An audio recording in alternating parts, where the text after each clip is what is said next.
जी। ओम नमो नारायण। अखंड मंडलाकारं व्याप्तन येन चराचरं तत्पदं दर्शितं येन तस्मै श्री गुरुवे नमः। आज अक्षय तृतीया है। आज बहुत ही पुण्य दिन है, पवित्र दिन है। आज के दिन भगवान विष्णु परशुराम के रूप में अवतरित हुए। आज के दिन मोक्षदायिनी गंगा धरती पे अवतरित हुई। तमाम नर नारायण का उद्भव हुआ, अवतरण हुआ। आज बड़ा ही पावन दिन है। भगवान परशुराम धरती पर दुष्टों के संहार, धर्म की स्थापना, धर्म की संरक्षा के लिए अवतरित हुए और उन्होंने अपने संतानों को धरती पर सनातन धर्म की रक्षा और व्यवस्था देने के लिए छोड़ दिया। आज हम सबका गौरव है, आपका गौरव है। भारत में सर्वाधिक संख्या में परशुराम बंसी रहते हैं, लेकिन सर्वाधिक उपेक्षा, सर्वाधिक शोषण, सर्वाधिक गालियां उनको पड़ रही हैं। हमने जो व्यवस्था दिया, आज भी भारत सरकार को 3.5 लाख करोड़ रुपए उससे आमदनी हो रही है। कोई भी राज्य की इतनी बड़ी व्यवस्था नहीं है।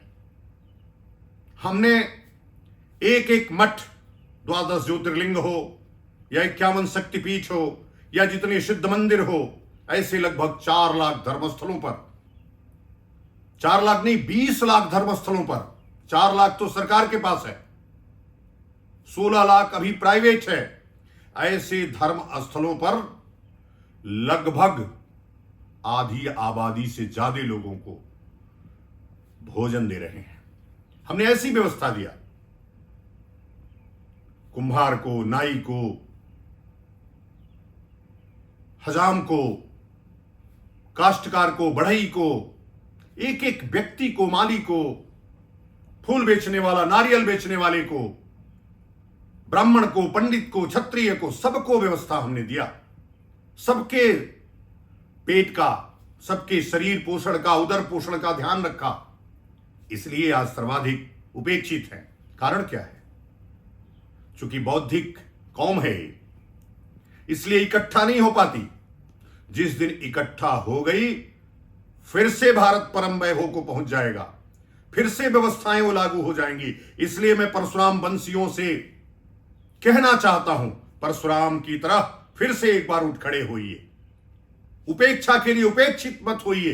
आप सोचिए, परशुराम जयंती की छुट्टियां रद्द कर दी गई। क्या शासक की इतनी हिम्मत होती यदि आप में एक होती तो? अंबेडकर जयंती की छुट्टी हो सकती है, परशुराम जयंती की छुट्टी नहीं हो सकती। और जयंतियों की छुट्टियां हो सकती हैं, परशुराम की जयंती की छुट्टी कैंसिल की जाती।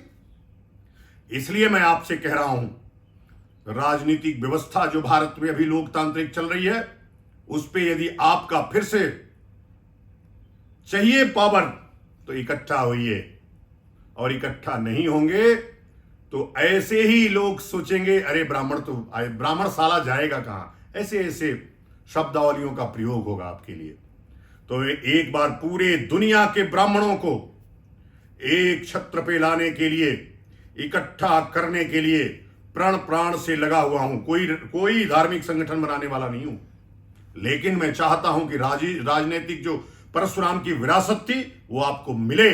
आपके नेतृत्व में सभी जातियां खुश रहती हैं। हम जातिवादी लोग नहीं हैं, लेकिन शासन तुमको चलान बंदर के हाथ में उस तरह पकड़ाओगे तो कहां चक्कू मारेगा। आज की शासन व्यवस्था वैसी ही हो गई है। तो मैं फिर से चाहता हूं कि परशुराम वंशियों के संरक्षण में, उनके नेतृत्व में पूरी व्यवस्था चले। आप इकट्ठा होकर देखिए, उत्तर प्रदेश में आपकी संख्या 20% है और आपका मुख्यमंत्री कितने सालों से नहीं है। तो इसलिए मैं फिर से कह रहा हूं कि आप परशुराम की शक्ति को याद करिए, दधीची के त्याग को याद करिए। आप जब अगस्त मुनि को याद करिए, आप भृगु भगवान जिसके, परशुराम जिसके वंशज हैं, उनको याद करिए, जिन्होंने विष्णु की भी परीक्षा लिया था।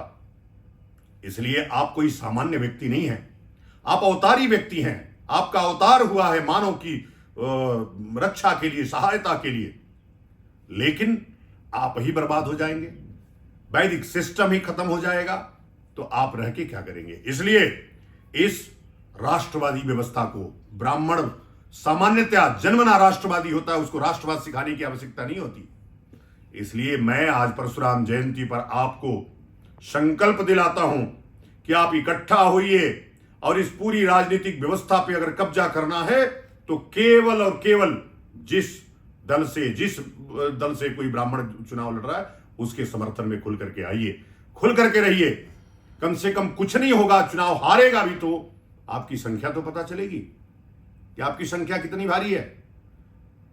गलत अनुमान, गलत आंकड़े पेश करके आपके टिकट काटे जा रहे हैं। कुछ लोग कोई अभियान चला रहा है।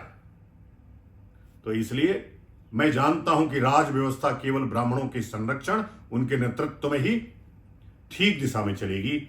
इसलिए मैं पुनः परशुराम वंशियों को उनकी शक्ति याद दिलाता हूं। इकट्ठा होकर शक्ति का प्रयोग एक दिशा में करिए, निश्चित रूप से सफलता मिलेगी। जय परशुराम, जय जय परशुराम। बोलिए परशुराम भगवान की जय। हर हर महादेव।